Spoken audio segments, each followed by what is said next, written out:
আজকে রাত্রটা হলো ঈদের রাত। ইসলামের দৃষ্টিতে রাত হলো আগে, দিন হলো পর। আর ইংরেজি হিসেবে অর্ধেক অর্ধেক, রাতের 12টার পর থেকে না পরের দিন শুরু হয়ে যায়, 12টার আগ পর্যন্ত আগের দিন, 12টার পর থেকে না হলো আরেকটা দিন।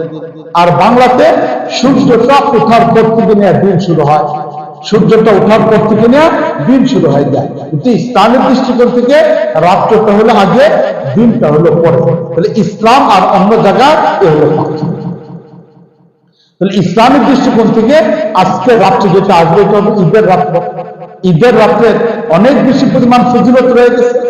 হাদিসের মধ্যে আসছে ঈদের রাত্রটা জাগ্রত থেকে ইবাদতের মধ্যে কাটানো। ঈদের রাত্রটা জাগ্রত থেকে ইবাদতের মধ্যে কাটানো, এটা অত্যন্ত জরুরি। যদি কোনো ব্যক্তি ঈদের রাত্রটা জাগ্রত থেকে ইবাদতের মাধ্যমে কাটায়, তাহলে এই ব্যক্তি কিয়ামতের ময়দানে যখন সকলেই মালিক আল্লাহ রাব্বুল আলামিনের রাগান্বিত অবস্থায় থাকবেন, তখন নিজেরা কিংকর্তব্য বিমূঢ় হয়ে যাবে, কি করবে বুঝে আসবে না। এমন একটা কঠিন পরিস্থিতিতে ঈদের 2 রাত্র ইবাদত করে জাগ্রত থেকে যারা নিজেদের জীবনকে কাটাইছে, তারা মালিক আল্লাহ রাব্বুল আলামিনের সেই কিয়ামতের কঠিন দিনে স্বাভাবিক থেকে যাবে। এবং কিয়ামতের কঠিন ময়দানে হযরত আদম আলাইহিস সালাম যখন ইয়া নাফসি বলা আরম্ভ করবেন, ইব্রাহিম আলাইহিস সালাম যখন ইয়া নাফসি বলা আরম্ভ করবেন, হযরত নূহ আলাইহিস সালাম যখন ইয়া নাফসি বলা আরম্ভ করবেন, হযরত দাউদ আলাইহিস সালাম যখন ইয়া নাফসি বলা আরম্ভ করবেন, হযরত সুলাইমান আলাইহিস সালাম যখন ইয়া নাফসি বলা আরম্ভ করবেন, হযরত ইদ্রিস আলাইহিস সালাম যখন ইয়া নাফসি বলা আরম্ভ করবেন, হযরত আইয়ুব আলাইহিস সালাম যখন ইয়া নাফসি বলা আরম্ভ করবেন, হযরত ঈসা আলাইহিস সালাম যখন ইয়া নাফসি বলা আরম্ভ করবেন, হযরত ইসমাঈল আলাইহিস সালাম যখন ইয়া নাফসি বলা আরম্ভ করবেন, হযরত দাউদ আলাইহিস সালাম যখন ইয়া নাফসি বলা আরম্ভ করবেন, হযরত মূসা আলাইহিস সালাম যখন ইয়া নাফসি বলা আরম্ভ করবেন, হযরত ঈসা আলাইহিস সালাম যখন ইয়া নাফসি বলা আরম্ভ করবেন, সকল নবীরা যখন ইয়া নাফসি বলা আরম্ভ করবে, তখন এই মানুষগুলো যারা ঈদের রাত্র জাগ্রত থেকে ইবাদত করছে, মালিক আল্লাহ রাব্বুল আলামিন তাদেরকে স্বাভাবিক রাখবেন। এবার তারা প্রথম ছুটে যাবে আদমের কাছে, যে বলবেন, বাবা আদম, আজকের এই কঠিন পরিস্থিতির মধ্যে আমরা পড়ে গিয়েছি, জান্নাত হোক অথবা জাহান্নাম হোক, এই জায়গা থেকে আমাদের উত্তরণের একটা পথ আর পদ্ধতি বের করে দাও। হযরত আদম আলাইহিস সালাম তখন অক্ষমতা প্রকাশ করবেন, বলবেন, মালিক আল্লাহ রাব্বুল আলামিন আজকে এত বেশি পরিমাণ রাগান্বিত অবস্থার মধ্যে আছে, আমি আদমের জন্য মালিকের কাছে আজকে সুপারিশ করার কোনো সুযোগ নেই, আমি আজকে কিছুই বলতে পারবো না, তোমরা ছুটে চলে যাও হযরত নূহের কাছে, যে যখন নূহ হয়তো কোনো পথ পদ্ধতি বের করতে পারবে। এবার হযরত নূহ আলাইহিস সালামের কাছে এই মানুষগুলো ছুটে চলে আসবে। তারা এসে হযরত নূহ আলাইহিস সালামের কাছে বলবেন যে, হে নূহ, আজকে তুমি আমাদের জন্য কিছু করো। হযরত নূহ আলাইহিস সালাম তখন বলবেন, না, আজকে আমার পক্ষে কোনো কিছু করা সম্ভব না। এরপর হযরত নূহ আলাইহিস সালাম বললেন, তোমরা চলে যাও ইব্রাহিমের কাছে, যে যখন ইব্রাহিম কিছু করতে পারে কিনা, মুসলিম জাতির পিতা হযরত ইব্রাহিমের কাছে যখন এই মানুষগুলো ছুটে যাবে, হযরত ইব্রাহিম আলাইহিস সালাম তখন বলবেন, না, আজকে আমার পক্ষে কিছু করার সুযোগ নেই, আমি আজকে কিছু করতে পারবো না, তোমরা ছুটে চলে যাও হযরত মূসার কাছে, হতে পারে আমার সন্তান মূসা কোনো কাজ করতে পারে। এবার ছুটে চলে যাবে মূসা আলাইহিস সালামের কাছে। মূসা আলাইহিস সালাম তখন অক্ষমতা প্রকাশ করবেন, বলবেন, না, আজকে মালিক আল্লাহ রাব্বুল আলামিন এত রাগান্বিত অবস্থার মধ্যে আছে, মালিকের সামনে আমি কোন কথা বলতে পারবো না, তোমরা যাও হযরত ঈসার কাছে। এবার মানুষগুলো ছুটে চলে যাবে হযরত ঈসা আলাইহিস সালামের কাছে। হযরত ঈসা আলাইহিস সালামের কাছে যাওয়ার পরে তিনি বলবেন যে, দেখো, আজকে আমার পক্ষে কিছু করা সম্ভব না, আজকে আমি চিনি না আমার আম্মা মরিয়মকে। হযরত দাউদ আলাইহিস সালাম বলবেন, আমি চিনবো না আমার ছেলে সুলাইমানকে। সুলাইমান আলাইহিস সালাম বলবেন, আজকে আমি চিনি না আমার পিতা দাউদকে। হযরত হারুন আলাইহিস সালাম বলবেন, আমি চিনি না আমার ভাই মূসাকে। মূসা আলাইহিস সালাম বলবেন, আমি চিনি না আমার ভাই এরকম ভাবে হারুনকে। হযরত বলবেন এই কথা। আইয়ুব আলাইহিস সালাম বলবেন, আমি চিনি না আমার পরিবার পরিজনকে। একের পর এক সবাই যখন বলতে থাকবেন, তখন হযরত ঈসা আলাইহিস সালাম বলবেন, তোমরা এক কাজ করো, নবী মুহাম্মদের কাছে যাও, তিনি হয়তো আজকে কোনো কিছু করতে পারেন। এবার এই মানুষগুলো সব নবীদের কাছ থেকে ঘুরে ঘুরে এবার সর্বশেষ আমাদের আকা, আমাদের নেতা, আমাদের সব হৃদয় স্পন্দন রাসূল করিম সাল্লাল্লাহু আলাইহি ওয়াসাল্লামের কাছে ছুটে আসবে। রাসূল করিম সাল্লাল্লাহু আলাইহি ওয়াসাল্লাম তখন বলবেন, বলো তোমরা কি বলতে চাও। তখন এই দুই ঈদের রাত্রে জাগ্রতকারী মানুষগুলো তখন বলবেন যে আল্লাহ নবী, আমরা ঈদের রাত্রগুলোতে ঘুমাই নাই, যখন দুনিয়ার মানুষ বিভিন্ন কাজের মধ্যে ব্যস্ত ছিল, আনন্দের মধ্যে ব্যস্ত ছিল, আমরা তখন ঘুমাই নাই, আমরা জাগ্রত ছিলাম, ইবাদতের মধ্যে ছিলাম। আজকে কঠিন পরিস্থিতির মধ্যে আমরা পড়ে গেছি। আল্লাহ নবী, আজকে এই পরিস্থিতি থেকে উত্তরণের একটা পথ আর পদ্ধতি আপনি বের করে দেন। তখন নবী করিম সাল্লাল্লাহু আলাইহি ওয়াসাল্লাম বলবেন যে দেখো, মালিক আল্লাহ রাব্বুল আলামিন রাগান্বিত অবস্থার মধ্যে আছেন, আজকে কঠিন পরিস্থিতির মধ্যে আছে। এই অবস্থার মধ্যে মালিক আল্লাহ রাব্বুল আলামিনের কাছে প্রশংসার মাধ্যমে মালিক আল্লাহ রাব্বুল আলামিনের রাগ থামাইতে হবে, এরপরে যে এটা কোনো একটা করা যাবে। তখন তারা বলবে আচ্ছা আল্লাহ,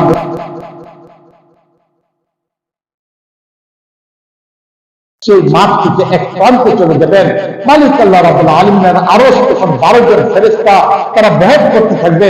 এই আরশের নিচে একটা খুঁটি থাকবে, যেটাকে মাকামে মাহমুদ বলা হয়। এই মাকামে মাহমুদের কাছে যাবেন, গিয়ে সেখানে নবী করিম সাল্লাল্লাহু আলাইহি ওয়াসাল্লাম সিজদার মধ্যে পড়ে যাবেন। সিজদার মধ্যে পড়ে এবার নবী করিম সাল্লাল্লাহু আলাইহি ওয়াসাল্লাম আল্লাহ রাব্বুল আলামিনের প্রশংসা করা আরম্ভ করবেন। কি শব্দের দ্বারা আল্লাহর প্রশংসা করবেন? নবী করিম সাল্লাল্লাহু আলাইহি ওয়াসাল্লাম বলেন যে এমন কোন শব্দ ইতিপূর্বে কোন নবীর মুখ থেকে উচ্চারিত হয় নাই, পৃথিবীর কোন নবী ইতিপূর্বে মালিকের এমন প্রশংসা করে নাই। তখন মালিক আল্লাহ রাব্বুল আলামিন আমার অন্তরের মধ্যে এমন প্রশংসা শব্দগুলিকে ঢেলে দিবেন, আমি মালিকের প্রশংসা করা আরম্ভ করব। মালিক আল্লাহ রাব্বুল আলামিন তখন আমার এই প্রশংসা শুনে তিনি আস্তে আস্তে রাগান্বিত অবস্থা থেকে স্বাভাবিক হবেন। আর এই স্বাভাবিক হওয়ার পরে এক পর্যায়ে মালিক বলবেন, ইয়া মুহাম্মদ ইরফা রাসাক, মুহাম্মদ তোমার মাথা থেকে উঠাও। তখন আমি নবী মুহাম্মদ মাথা উঠাবো না, মালিকের পক্ষ থেকে ডাক চলে আসবে। মালিক আবার বলবেন, ইয়া মুহাম্মদ ইরফা রাসাক ইসফা তুসফা। মালিক মুহাম্মদকে ডাক দেয়া বলবেন, হে মুহাম্মদ তোমার মাথা উঠাও, ইসফা তুমি এই মুহূর্তে সুপারিশ করো, তুসাফা তোমার সুপারিশগুলিকে মালিক আমি আল্লাহ। এই তখন নবী করিম সাল্লাল্লাহু আলাইহি ওয়াসাল্লাম তখন বলবেন, হে আল্লাহ, জান্নাত বুঝি না, জান্নাত বুঝি না, কিন্তু আমরা চাই এই পরিস্থিতিতে উত্তরের একটা পথ বের করে দাও। এই মাঠ এখন আর সহ্য করা যাচ্ছে না, এখানে আর অবস্থান করা যাচ্ছে না। এবার নবী করিম সাল্লাল্লাহু আলাইহি ওয়াসাল্লামের কথাই শুনে আল্লাহ রাব্বুল আলামিন স্বাভাবিক হয়ে এবার বলবেন যে এবার বিচার কার্যক্রম শুরু করুন। এই যে এই পর্যন্ত নিয়ে আসতে কিয়ামতের এই জায়গা থেকে, কবর থেকে ওঠার পর থেকে নিয়ে বিচার কার্যক্রমে শুরু হওয়ার আগ পর্যন্ত এক প্রকার শ্রেণীর মানুষের অবদান। তারা ওই মানুষ যারা রাতের বেলা ঈদের দিন ঘুমায় নাই, বন্ধুদের সাথে আড্ডা দেয় নাই, গল্প গুজবের মাঝে লিপ্ত হয় নাই, বিভিন্ন অজুহাত দিয়ে বিভিন্ন কাজের সাথে নিজেকে জড়ায় নেই, বরং এই রাজ্যগুলো ইবাদতের মাধ্যমে তারা কাটায় দিছে। কেবলমাত্র মালিক আল্লাহ রাব্বুল আলামিন তাদেরকে সুযোগটা দিবেন। এই জন্য এই রাত্রটা অত্যন্ত গুরুত্বপূর্ণ একটা রাত্র। এই রাত্রকে ইবাদতের মধ্যে কাটানোর জন্য চেষ্টা করি, ইবাদতের মধ্যে চেষ্টা করি। আমরা বারবার এই কথাগুলোকে বলি, আগেও বলছি, এখনো বলতেছি এই কথা। আমরা যারা এখানে আছি, আমাদের জন্য অত্যন্ত সহজ একটা ইবাদতের পদ্ধতি। আমাদের ইসলাম তো স্বভাবগত একটা ধর্ম, ইসলাম তো সহজ একটা ধর্ম। কত চমৎকার একটা পদ্ধতি রেখে দিচ্ছেন। কোন ব্যক্তি যদি মালিকের ঘর মসজিদের মধ্যে ইতিকাফের নিয়ত করা মসজিদের মধ্যে ঢুকে যায়, মসজিদে ঢোকার পরে 2-4 রাকাত নামাজ পড়লো, একটু ইবাদত করলো, জিকির আজকার করলো, এরপরে ঘুমায় পড়ছে, আবার ফজরের পর্যন্ত ঘুমায় রয়েছে, এতে মসজিদের মধ্যে ইবাদত করার কারণে, ইতিকাফের নিয়তে অবস্থান করার কারণে মালিক সারা রাত ইবাদত করার সওয়াব। এই জন্য আজকে রাত্রে আমরা যারা এখানে আসছি, আমরা আসাতিজা কেরাম, ছাত্ররা, অন্যরা যারা আসছি, আমরা আমাদের মসজিদে ঘুমাইতো মাদ্রাসাতে, আজকে রাত্রে তো ঘুমাইবো মসজিদের মধ্যে। এলাকার মানুষ যারা এখানে আসি, তারা অন্তত মসজিদের মধ্যে আজকে রাত্রটাকে কাটানোর চেষ্টা করি, যাতে করে অন্তত পক্ষে এই রাত্র জাগরণে একটা ইবাদতের সওয়াব আমরা পেয়ে যাই। আর কিয়ামতের ময়দানে আমি যেন সেই ভূমিকাটাকে পালন করতে পারি, আমি যেন উম্মতের এই কঠিন পরিস্থিতিতে সেখানে যে হালটাকে আমি ধরতে পারি, সেদিন যেন উম্মতের জন্য একজন দরদি মালিক হিসেবে আমি সেখানে কাজ করতে পারি। নিজের হৃদয়ের মধ্যে এই যোগ্যতা অর্জন করে, আগ্রহটাকে তৈরি করে ঈদের রাত্রিগুলিকে জাগরণ করার চেষ্টা করি। আমাদের এই কুরবানির ঈদ, যেটাকে আমরা বলি ঈদুল আযহা, কুরবানির ঈদ বলি, এই কুরবানির ঈদের স্বাভাবিক নিয়ম হলো এটা যত তাড়াতাড়ি করা যায়। এছাড়াও নবী করিম সাল্লাল্লাহু আলাইহি ওয়াসাল্লামের হাদিস হযরত আয়েশা রাদিয়াল্লাহু তাআলা আনহা থেকে বর্ণিত, আউয়ালু ফি হাযিল ইয়াওম as-সালাহ, আজকের এই দিনের সর্বপ্রথম কাজ হলো নামাজ। ঈদের দিনের সর্বপ্রথম কাজ হলো নামাজ। এই জন্য ঈদের দিনে নামাজটা যত তাড়াতাড়ি পড়া যায় এটা হলো সুন্নাত। ঈদের দিনে নামাজ যত তাড়াতাড়ি পড়া যায় এটা হলো সুন্নাত। এই জন্য ঈদের নামাজ আমাদের প্রত্যেকের উচিত হলো প্রত্যেক মহল্লার মধ্যে যাদের যেখানে সুযোগ আছে ঈদের নামাজটা খুব তাড়াতাড়ি পড়ে নেওয়া। আজকে যেটা মক্কা শরীফে আজকে 10 তারিখ, যারা হজের কাজ তাদের জন্য তার ঈদের নামাজ থাকে না, ওরা তার ঈদের নামাজে শরীক হতে পারে না, কারণ তারা তো মিনা মুজদালিফা এই জায়গার মধ্যে সফরের মধ্যে থাকে। মুসাফিরদের জন্য তার ঈদের নামাজ থাকে না, এই জন্য তারা তো ঈদের নামাজটা পড়তে পারে না। কিন্তু মক্কাতে যারা বসবাসকারী এরা আজকে ফজরের পরে তারা ঈদের নামাজ আদায় করছে। যারা মদিনাতে ছিল তারাও ঈদের নামাজ আদায় করছে। হাজিদের জন্য আজকের দিনটা তো তাদের ঈদের দিন, কিন্তু তাদের তো ঈদ নাই। এই জায়গার মধ্যে কুরবানি হয়ে গেছে, কিন্তু কুরবানি করার পরে আবার চলে যেতে হবে কোথায়? মক্কাতে যেতে হবে, সেখানে গিয়ে তোয়াফ করতে হবে, সেখানে গিয়ে করতে হবে, সাফা মারওয়া সাই করতে হবে, মাথা মুন্ডন করতে হবে, আবার ফিরে যেতে হবে কোথায়? মিনাতে চলে যেতে হবে। তাহলে হাজিদের জন্য কোনো ঈদ নাই, হাজিদের জন্য ঈদের নামাজও নাই। হাজিরা হজের কাজের মধ্যে ব্যস্ত থেকে যায়। ঈদ করে মক্কা নগরীতে ওই আশেপাশের মানুষগুলো যারা কাবার চত্বরে আছে এরা যায় এখন কি করতেছে? নামাজ পড়ছেন।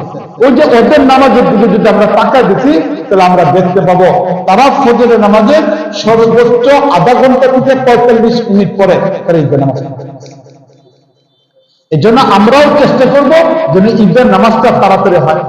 এখানে এলাকার কিছু মুরব্বীরা আছে, আমরা একটা খেয়াল পেশ করতেছি এবং এইটাই আমরা চিন্তা ভাবনা করব যে আস্তে আস্তে যেন সুন্নত অনুযায়ী আমরা চলে আসতে পারি। আমরা আগেও বলছি, এখনো বলতেছি যে অন্তত পক্ষে আমাদের এলাকার কিছু মসজিদ যেন এমন হয় যেখানে পূর্ণতা সুন্নতের উপরে চলে আসে মানুষ। যারা সুন্নত অনুযায়ী আমল করতে চায় তারা যেন সুন্নতের উপর আমল করতে পারে। আর যারা এরকম সুযোগ সুবিধা থাকে যেন আমরা বিভিন্ন কাজ করবো সুন্নত অনুযায়ী চলবো না, তারা অন্য জায়গায় যাতায়াত করে, আমাদের কোনো আপত্তি নেই। কিন্তু আমরা অন্তত পক্ষে এমন কিছু জায়গাকে তৈরি করে রাখা দরকার যেখানে মানুষ সুন্নত অনুযায়ী তাদের নামাজগুলিকে আদায় করার চেষ্টা করবে। গত কুরবানির সময় সম্ভবত আমাদের মাদ্রাসার একজন শিক্ষক মুহাদ্দিস সাহেব, মুসলিম শরীফ পড়ান মৌলানা মাহবুবুর রহমান সাহেব, আমাদের এই পাশের মহল্লার মসজিদের ইমাম সাহেব, তো গত বছর হঠাৎ করে আমাকে খুব শব্দ করে বললেন যে হুজুর ওইখানে ঈদের নামাজটা আপনি পড়াইতে হবে। তো এলাকার মানুষরা আসছিল, আমি বললাম যে ঠিক আছে, আমাদের এখানে সাইফুল সাহেব আসছেন, আমি নামাজটা পড়াই দিই। এরপর আমি নামাজটা পড়ানোর জন্য গেলাম। ওরা নামাজ পড়তে 8:30।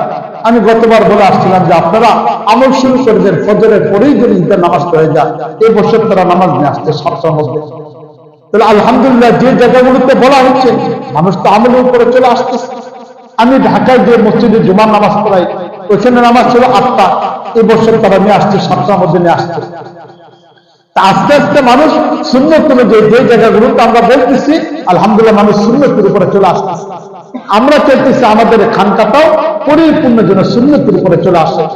ঈদের নামাজ পড়বো, এটা তো আমার ইবাদত, আমার ইবাদতটা যেন নবীর পদ্ধতি নবীর সুন্নত অনুযায়ী হয়, এটা আমার মুমিন হিসেবে স্থির থাকা হিসেবে আমরা মোটামুটি একটা সিদ্ধান্ত নিতে চাচ্ছি এটা যে আমরা তো ফজরের নামাজ পড়ি 4টা প্রায় 35-40 দিকে ফজরের নামাজ পড়ি। তাহলে 4:35 দিকে ফজরের নামাজ পড়ি, তাহলে ফজরের নামাজ পড়তে হয়তো সবদিনে 10 মিনিট, হয়তো 50 গিয়ে ফজরের নামাজ শেষ হয়। 50-এর পরে 15 মিনিট সময় থাকে, যে সময়টাকে সতর্কতামূলক রেখে দেওয়া হয়। এটা এই জন্য রেখে দেওয়া হয় কোন কারণবশত যদি ফজরের নামাজে ভুল হয়ে থাকে তাহলে যেন দ্বিতীয়বার নামাজটা পড়া যায়। এই জন্য ওয়াক্ত শেষ হওয়ার 15-20 মিনিট আগে ফজরের নামাজ আমরা পড়ে থাকি। এরপরে 15-20 মিনিট থাকে সূর্য উঠতে। এই সূর্য উঠতে 15-20 মিনিট সময়, এই সময়ের মধ্যে নামাজ পড়া যায় না। তাহলে তো ফজরের নামাজের আধা ঘন্টা 1.25 ঘন্টা এই সময়টার মধ্যে নামাজ পড়া যায় না। তাহলে এরপরেই ঈদের নামাজটা পড়া দরকার।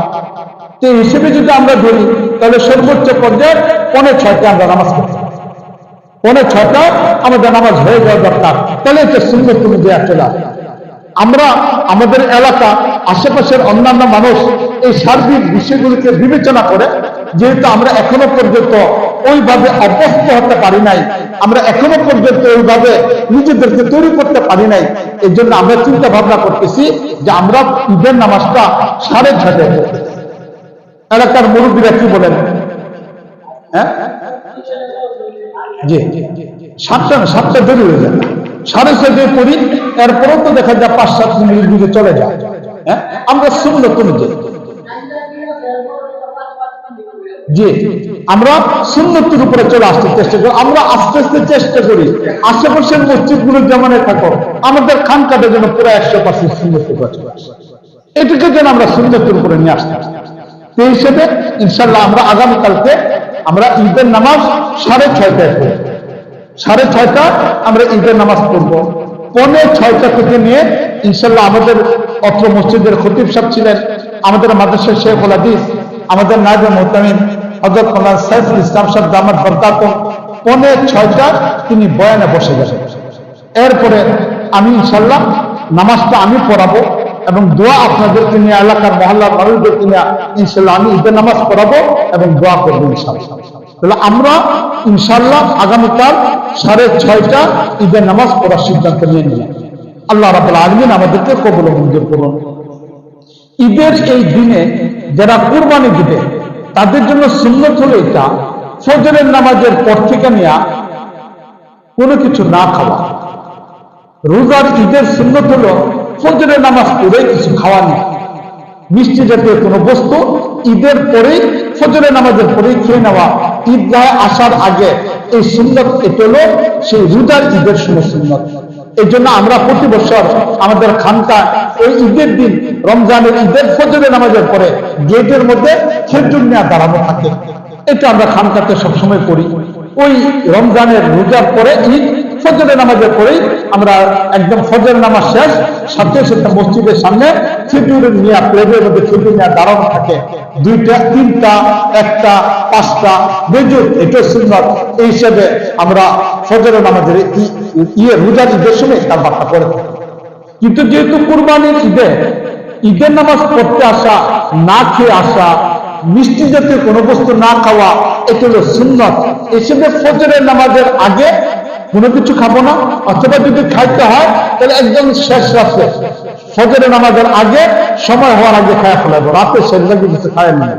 যাদের রুগী, ডায়াবেটিসের রুগী, নির্ধারিত সময়ের মধ্যে না খেলে চলে না, তারা সকালে ফজর নামাজের অক্ত আসার আগে কিছু খায় নিলাম, শেষ রাতে খায় নিলাম।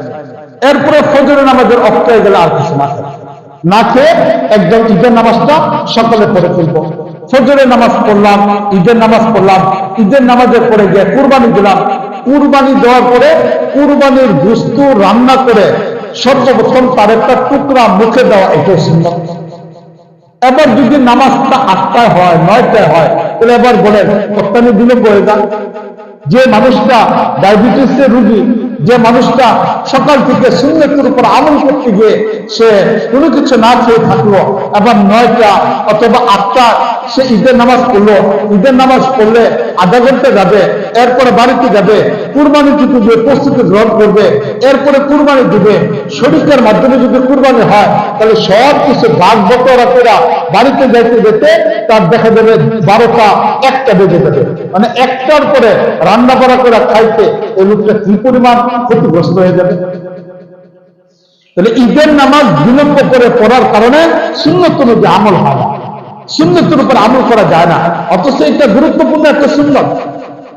এই জন্য ঈদের নামাজটা তাড়াতাড়ি পড়ে আমরা যদি কুরবানি থেকে তাড়াতাড়ি দিয়ে ফেলতে পারি, বাস্তবে হয়ে গেছে। এই জন্য যেহেতু এই মহল্লাটা আমাদের, এখানে ঈদের নামাজ পড়ার পরেই আমরা কুরবানি দিয়ে ফেলতে পারবো। তাহলে যারা বিলম্ব করতে নামাজ পড়তেছে তাদের কুরবানি বিলম্ব হচ্ছে, সুন্নত অনুযায়ী আমল হচ্ছে না। আর যারা ঈদের নামাজটা তাড়াতাড়ি পড়তেছে, ঈদের নামাজ পড়েই সাথে সাথে গিয়ে আমরা কি করে ফেলতে পারবো, কুরবানি দিয়ে ফেলতে পারবো। তাহলে যদি আমরা 6:30 নামাজ পড়ি, নামাজ শেষ করে এখান থেকে যাইতে যেতে 7টা বেজে যাবে, আমরা আমাদের বাড়িতে গিয়ে প্রস্তুতি নিয়ে 7:30 কুরবানি দিয়ে ফেলতে পারবো। কুরবানিতে যদি আমরা দিয়ে ফেলতে পারি 7:30, তাহলে 1-1.5 ঘন্টার মধ্যে অনেকগুলো কাজ আগায় যাবে। যেখানে অন্য মসজিদওয়ালারা নামাজ শেষ করে আসবে, এখানে আমাদের কুরবানির বিষয়টা সার্বজনীন ব্যস্ততা থেকে আমরা ঈদ পেয়ে গেলাম, মুক্তি পেয়ে গেলাম। এই জন্য আমরা এই পদ্ধতিতে ঈদের নামাজটা তাড়াতাড়ি পড়বো এবং সুন্নত অনুযায়ী চলার জন্য চেষ্টা করবো। মালিক আল্লাহ রাব্বুল আলামিন আমাদেরকে তৌফিক দান করুন। ঈদের নামাজে আসার সময় আমরা তাকবীরে তাশরিফ করব। গতকালকে ফজরের নামাজে পড়তে, আজকে ফজরের নামাজের পর থেকে নিয়ে তাকবীরে তাশরিমা শরীফ হয়ে গেছে। আমরা নিজেরা এটাকে একবার করে পড়বো, একটু উচ্চ আওয়াজে একবার করে পড়বো, 3 বার না, একবার করে পড়বো। একবার করে পড়া এটা হলো ওয়াজিব, এবং উচ্চ আওয়াজে পড়বো না। পুরুষরা যেমন পড়বো, মহিলারাও তাকবীরে তাশরিফ করবো। মহিলারাও তাকবীরে তাশরিফ ভুলে যেতে পারে। এই ভুলে যাওয়ার কারণে তাদের যেখানে নামাজ সেখানে এটা লেখা রাখা, যাতে করে যেদিকে পশ্চিম দিক, এই পশ্চিম দিকে একটা কাগজের মধ্যে লেখা রাখা তাকবীরে তাশরিফ করতে। তাহলে মনে হয়ে যাবে, মনে হয়ে গেলে কি করে নিবে, দেখে পড়ে নিবে। তাহলে এই পদ্ধতিতে আমরা তাকবীরে তাশরিফটা একবার করে পড়ে নেব। খানকে হুসাইনিয়া মাদানিয়া চাচ্ছে বারবার যে আমরা যেন দ্বীন এবং ইসলামের উপরে চলে আসতে পারি। এর জন্য আমাদের খানকে হুসাইনিয়া মাদানিয়া এটা শুধু একটা খানকা নয়, বরং রাসূল করিম সাল্লাল্লাহু আলাইহি ওয়াসাল্লামের প্রতিটা সুন্নতকে আমলের উপরে নিয়ে আসার জন্য চেষ্টা করা। রাসূল করিম সাল্লাল্লাহু আলাইহি ওয়াসাল্লামের একটা সুন্নত ছিল এটা, যে কুরবানির গোশত দরিদ্রদের মাঝে বন্টন করা, অসহায়দের মাঝে কুরবানির গোশত বন্টন করা, এটা অত্যন্ত গুরুত্বপূর্ণ একটা সুন্নাত। নবী করিম সাল্লাল্লাহু আলাইহি ওয়াসাল্লাম একবার দেখলেন মুসলমানদের ভিতরে দুর্ভিক্ষ দেখা দিচ্ছে, মুসলমানরা অভাব অনটনের মধ্যে রয়ে গেছে। কিছু সাহাবায়ে কেরাম ওনারা কুরবানি দিয়েছেন, বাকি সাহাবায়ে কেরাম কুরবানি দিতে পারেন নাই। তখন নবী করিম সাল্লাল্লাহু আলাইহি ওয়াসাল্লাম সাহাবায়ে কেরামকে বললেন যে তোমরা এক কাজ করো, কুরবানি দিছ, কুরবানি দেওয়ার পরে 3 দিন পরিমাণ তৃপ্তির সাথে খাইতে পারো, এই পরিমাণ গোশত রেখা বাকি গোশত দরিদ্র মুসলমানদের মাঝে বন্টন করে, দরিদ্র মুসলমানদের মধ্যে বন্টন করে দাও। নবী করিম সাল্লাল্লাহু আলাইহি ওয়াসাল্লাম এই ঘোষণাটা দিয়ে দিলেন। ওই বছর সাহাবায়ে কেরাম মাত্র 3 দিন পর্যন্ত গোশত খেতে পারেন, এই পরিমাণ গোশত রেখা বাকি সাহাবায়ে কেরাম গোশতটাকে বন্টন করে দিয়ে দিলেন। পরের বছর যখন কুরবানি আসছে, এবার সাহাবায়ে কেরামের অর্থনৈতিক অবস্থা পরিবর্তন হয়েছে। দরিদ্রদের সংখ্যা যে পরিমাণ কম ছিল, এর থেকে আরেকটু মুসলমানদের অর্থনৈতিক উন্নয়ন চলে আসছে। এবার সাহাবারা নবীকে জিজ্ঞেস করলেন যে আল্লাহ নবী, এই বছর আমরা কি করব? নবী করিম সাল্লাল্লাহু আলাইহি ওয়াসাল্লাম তখন বললেন যে এই বছর তোমরা এক কাজ করো, গোশতটাকে 3টা ভাগ করো, এক ভাগ নিজেদের জন্য রাখো, আরেক ভাগ আত্মীয় স্বজন দরিদ্র যারা আছে তাদেরকে দাও, তৃতীয় আরেকটা ভাগ দরিদ্রদের মাঝে বন্টন করো। একটা মাসলা খুব ভালো করে শুনে রাখি, একটা মাসলা খুব ভালো করে শুনে রাখি। আমাদের বিভিন্ন জায়গায় সামাজিক একটা বন্ধন আছে। যারা কুরবানি দেয়, কুরবানির গোশতের এক ভাগ নিজে রাখে, এক ভাগ আত্মীয় স্বজনকে দেয়, আরেক ভাগ সমাজে পাঠা দেয়। সমাজে বিভিন্ন শ্রেণীর মানুষ থাকে, কিছু মানুষ সম্পদশালী, কিছু মানুষ দরিদ্র, কিছু মানুষ দরিদ্র, কিছু মানুষ সম্পদশালী। যারা সম্পদশালী তারা কুরবানি দেয়, যারা দরিদ্র তারা কুরবানি দেয় না। এবার সমাজের যারা দায়িত্বশীল তারা সকলের গোশতগুলিকে একত্রিত করে, যারা কুরবানি দিছে তাদের গোশতগুলিকে একত্রিত করে, এরপরে এগুলোকে সমাজের কয়টা ঘর আছে প্রত্যেক ঘরের মধ্যে আবার কিছু গোশত পাঠায় দেয়। তাহলে যিনি কুরবানি দিলেন তার ঘরেও আবার গোশত চলে যান। এই যে গোশতটা যিনি কুরবানি দিচ্ছেন তিনি তো হাদিয়া হিসেবে দিচ্ছেন, হাদিয়া দিয়ে আবার সে হাদিয়াটাকে গ্রহণ করা, বমি কইরা বমি খাওয়ার সমস্যা।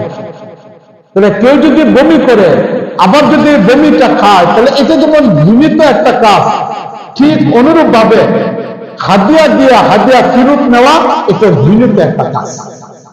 এই জন্য সমাজে এই প্রথাটা এটা ইসলাম সমর্থিত না, সমাজের এই প্রথাটা ইসলাম সমর্থিত না। এখন আমরা কি করব? আমাদের সমাজে দরিদ্র ব্যক্তিরা আছেন, আমরা কি করব? এই ক্ষেত্রে যারা সমাজের দায়িত্বশীল তারা তালিকা তৈরি করবেন, কারা কারা দরিদ্র কুরবানি দেয় নাই, কারা কুরবানি দিচ্ছে তালিকা করবেন, কারা দেয় নাই তাদের তালিকা করবেন। এবার যারা কুরবানি দিচ্ছে তাদের যে অংশটুক আসবে তারা প্রয়োজনে এটাকে অর্ধেক করে দিবে, 3 ভাগ দেওয়ার দরকার নাই, প্রয়োজনে এটাকে 4 ভাগ করবে, 4 ভাগ করে 1 ভাগ ওই সমাজে দিয়ে দিবে।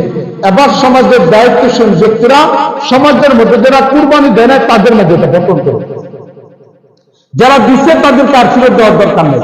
তারা তো সমাজে 3 ভাগের 1 ভাগ দিয়ে দিত, এখন 1 ভাগ করার দরকার নাই, 4 ভাগ করবে। 4 ভাগ করে 1 ভাগ 4-এর একটা সমাজে দিবে, এটা দরিদ্র ব্যক্তিদের মাঝে বন্টন করে দেবে। তাহলে দেখা যাবে যারা কুরবান দিচ্ছে তারা আর বাড়িতে হাদিয়াটা আসছে না, কুরবানির গোশতটা আসছে না, তাহলে এটা ইবাদত হবে, না হলে এটা গুনাহ হবে। দ্বিতীয় আরেকটা বস্তু,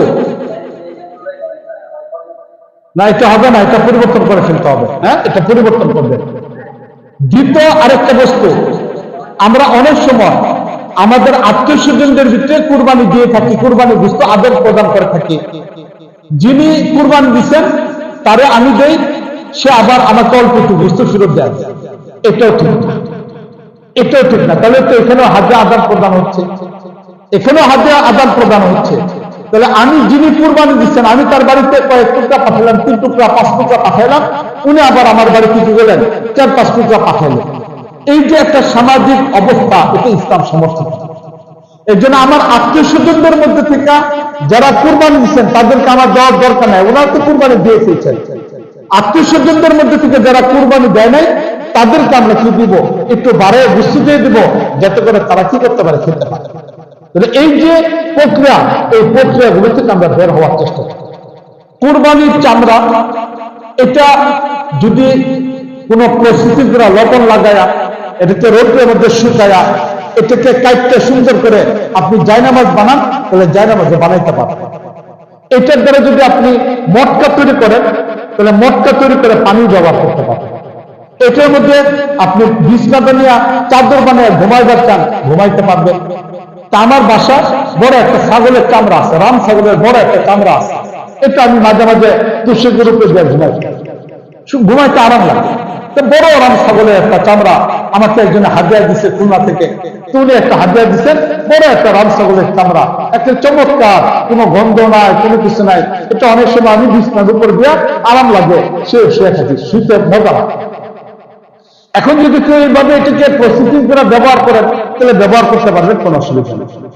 আবার যদি কেউ এটাকে খাইতে চান, কেউ ফেলতে পারবেন। আমি আমার জীবনে একটা ঘটনা বলি। আমি ভারতের দারুল উলুম দেওবন্দে পড়তাম। দারুল উলুম দেওবন্দের অনেক বড় বড় বিল্ডিং, এইখান থেকে মনে করেন ওই নারকেল গাছ সহ আর একটু দূরে এখানে বিশাল বড় একটা বিল্ডিং, এখানে ছোট ছোট রুম, কোন রুমে 1 জন, কোন রুমে 2 জন, কোন রুমে 3 জন। ছাত্রর নাম্বার হিসেবে আমাদের সময় 50 নাম্বার ছিল, যারা ভালো ছাত্র 50 নাম্বার পায়, এরা আবেদন করলে যদি আমার লেখাপড়া করতে অসুবিধা হয়, অন্য সাথীদের কারণে ডিস্টার্ব, আমাকে একটা রুম দেয়, বাস আবেদন করলে তাকে একটা রুম দিয়ে দেবে। কেউ 2 রুমে থাকে, কেউ 3 রুমে থাকে। এরকম ছাত্রদের অবস্থান হিসেবে আবেদন করলে ভালো ভালো রুমগুলো খুঁজে পাওয়া যায়। তা আমরা থাকতাম দারুল কোরআন 7 নাম্বার রুমে।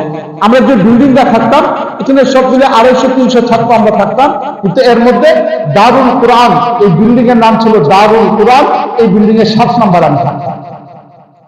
দারুল কোরআনের 7 নাম্বার আমি থাকতাম, এর পাশে ছিল 6 নাম্বার। এই 6 নম্বরে কাশ্মীরের ছাত্ররা থাকতো, তারাও লেখাপড়া করার জন্য আসছে, কাশ্মীরের ছাত্ররা আসতো। কাশ্মীরের ছাত্ররা আমরা মাছ রান্না করে খাইলে তারা খুব মজা নিত এবং মাঝে মাঝে বলতো যে আমাদেরকে মাছ রান্না করে খাও। তা আমরা যেভাবে বাংলাদেশের মানুষগুলো মাছ রান্না করে খাই, তারা এভাবে খেতে পারে না। এই জন্য তাদের কাছে মাছ ছিল অত্যন্ত প্রিয় একটা খাবার। তা আমরা কখনো বাজার থেকে বড় মাছ কিনে আনলে তাদেরকে দাওয়াত দিতাম। একবার তারা এরকম দাওয়াত দিচ্ছে, দাওয়াত দেওয়ার পরে তাদের এখানে গেলাম, কাশ্মীরে খাবার খাবো এই হিসেবে দাওয়াত দেওয়ার জন্য বসছে। বসার পরে দেখলাম অনেকগুলো আইটেম, এর মধ্যে থেকে একটা আইটেম হলো আমাদের দেশে গরুর ভুড়ি যেমন আছে এরকম ভুড়ি। তা খুব মজা করে আমরা সবাই খাইলাম। খাওয়ার পরে আবার আমাকে জিজ্ঞেস করলো যে কি খাইছো তুমি জানো? আমি বললাম না, ওটা মহিষের চামড়া খাইছি। তো মহিষের চামড়া খাওয়াই দিচ্ছে। এখন আপনি যদি গরুর চামড়া এটাকে গরম পানি দেওয়া অসুবিধাকে ফেলে দিয়ে আপনি যদি এটাকে খেয়ে নিতে পারেন, কোনো অসুবিধা নেই।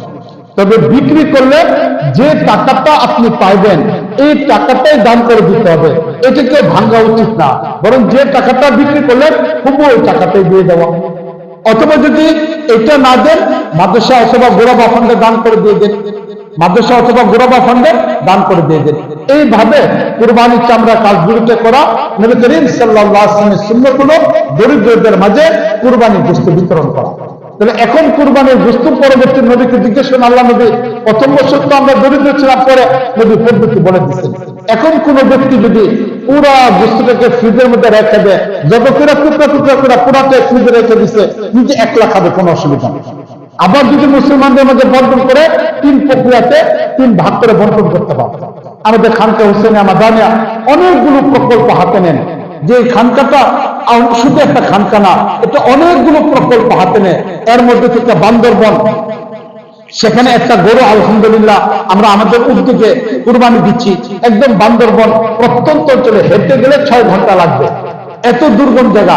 স্বাভাবিক গাড়ি দিয়ে নামার পরে যাইতে হলো 3 কিলোমিটার পাহাড় অতিক্রম করে যেতে হয়। এই জায়গাতে আমরা একটা গরু কিনে, ওইখানের খ্রিস্টান এলাকা মুসলমান আছে, তাদের মাঝে আগামীকালকে আল্লাহ যদি সুস্থ রাখে 9টার দিকে রাতের বেলা আমি রওনা দিব, বান্দরবনে রওনা দিব। একদম রবিবার দিন ওই অঞ্চলে গিয়ে ওইখানে গরু কিনা আছে, আমাদের গরু গতকালকে কিনা হয়েছে। গরু জবে করে নিজেরা ছিলে বস্তু বন্টন করে বিরিয়ানি রান্না করে ওই এলাকার মানুষদেরকে আমরা বস্তু বিতরণ করবো, খাবার খাওয়াবো। এটা হলো আমাদের রবিবার দিনের প্রোগ্রাম।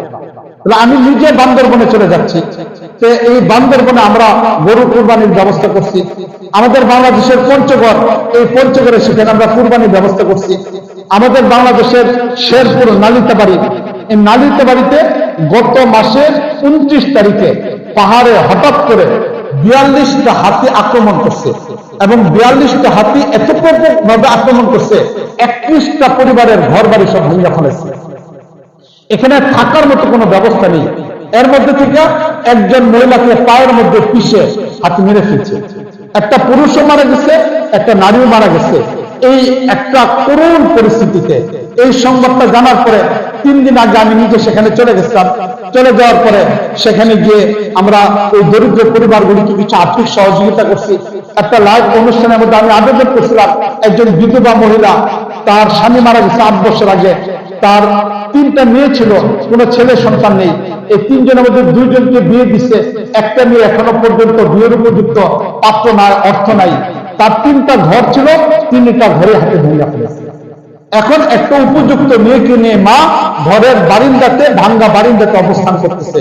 আমি ওইখানে একটা লাইভ অনুষ্ঠান করে আবেদন করছিলাম দেশ মানুষের কাছে, যে দরিদ্র পরিবারটা অন্তর করতে কিছু টিনের ব্যবস্থা করা যায় কিনা। আলহামদুলিল্লাহ এই পর্যন্ত 20,000 টাকা চলে আসছে, আরো কিছু টাকা আমাদের দরকার। আমরা চিন্তা ভাবনা করতেছি সামনের সপ্তাহে তাদের ঘরগুলো যেগুলো ভেঙে দিচ্ছে তাদেরকে আর্থিকভাবে একটু অনুদান দেওয়ার জন্য আমরা যাওয়ার পরিকল্পনা করতেছি। তো ওইখান থেকে আসার পরে তারা আবেদন করছে যে হুজুর একটা গরু যদি অন্তত আমাদের ব্যবস্থা করে দেওয়া যেত।